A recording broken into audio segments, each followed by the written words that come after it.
Hey everyone! Today I'm here with my friend Quincy and we are making a vegetarian lasagna. But this time it's got a little bit of a twist. Instead of using lasagna sheets, we're using eggplant and zucchini. Alright, let's get started!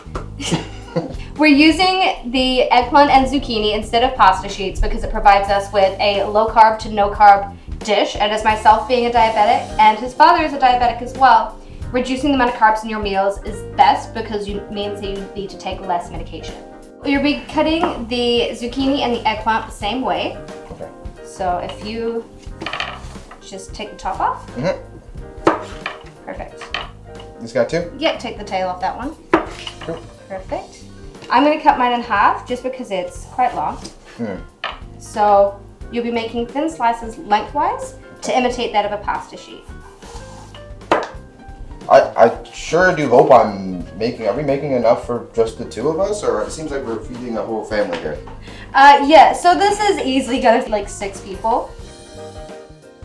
So here we've got our eggplant, we've got our zucchini, and we also have some mushrooms and red peppers just to sprinkle in between for some more vegetables. The next step in making our lasagna is putting all the layers together. So I pre-prepared this cheese sauce, which is starting with a roux of 1 tablespoon of flour, 1 tablespoon of butter.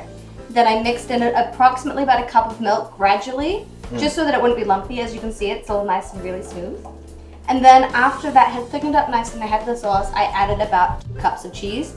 I like a lot of cheese, so I put in a lot. Yes. But you could reduce it, grab more.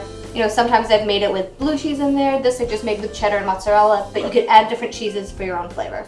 You could do it with with goat cheese. You could just use goat cheese and milk together by itself, maybe ricotta and goat's cheese.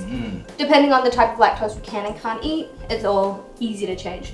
And how much time. This takes probably about 10 to 15 minutes to make, but if you want to be quicker, using something like a goat's cheese mixed with milk or something like that, it's a little bit more time efficient. What we want to do to start, so that nothing sticks to the bottom, you want to grab a decent sized tablespoon of the pasta sauce. But yeah, the reason why I'm putting this little bit of tomato sauce down first is so that the vegetables don't stick.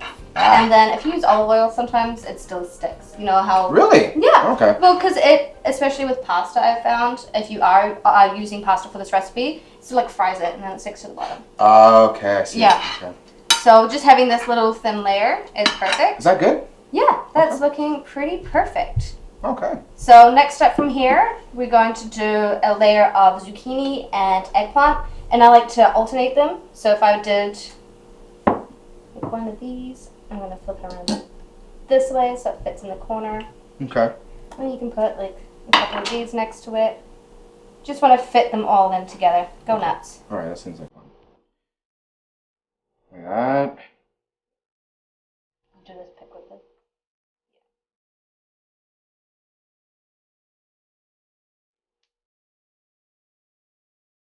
So, Second layer now, or should we keep stuffing? I'm just stuffing, yeah. I just want the bottom layer to be like as full as you can. Okay. Just a little bit more in that corner. So next up, I'm going to add a couple of ladles of this cheese sauce that I made. And this is going to be our main kind of bit of glue, if that makes sense. So once you've cooked it and then you let the cheese set a bit, it solidifies. So then we're going to put these veggies on. You can do peppers, I'll do mushrooms. Sounds good.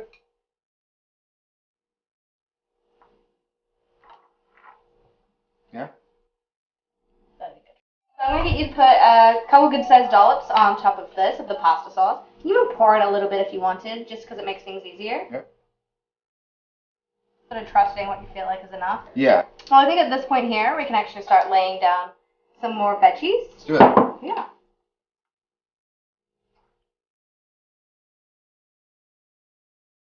Yeah.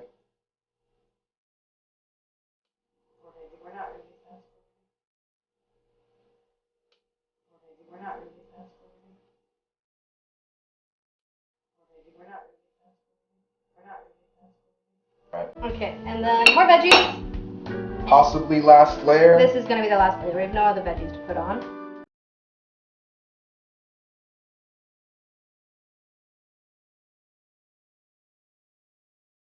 You can put the rest of that on top. Rest? Okay. Yeah.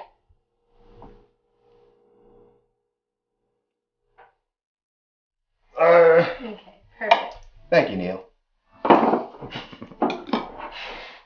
Of the cheese, like some more of the cheese sauce on top. If you didn't have enough cheese sauce to put on top, you could just use regular shredded cheese, but because we had excess, I thought, why not? Let's stick this on top. Yes. One thing you could also use, instead of breadcrumbs on top for the nice crispy coating, you can use almond flour like what we use for the pizza base. All I'm going to do now is add some almond flour, and that's just going to soak up all the excess moisture on the top as well as give us that nice breadcrumb finish. So almond flour, almond meal is just plain ground almonds. There's nothing else added to it. Okay, I see. Yeah. So it's just protein and fat. That's a health and safety violation. HR! Okay. So we're going to be putting this lasagna in the oven at approximately 400 degrees Fahrenheit for about 20 to 30 minutes. Checking, and you just want to make sure that the cheese on top is nice and bubbly. Alright, here we go. Oh, you can just put it on top of that. Okay. You don't have a choice. I don't. Okay, perfect. There we go. And we'll check back with you when it's done. Our lasagna has finished cooking. It's been in the oven for about 35 minutes at 400 degrees Celsius, and so we're about to pull it out. You can do that part.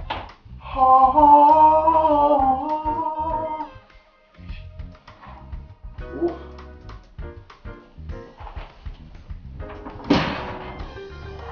There we go.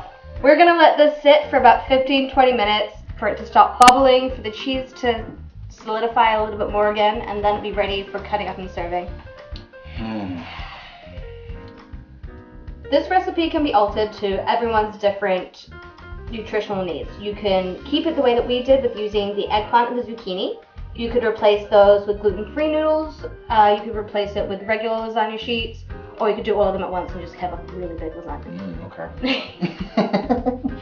Thank you so much for watching this video. For other videos like this, please subscribe to the Alternative Food Network channel.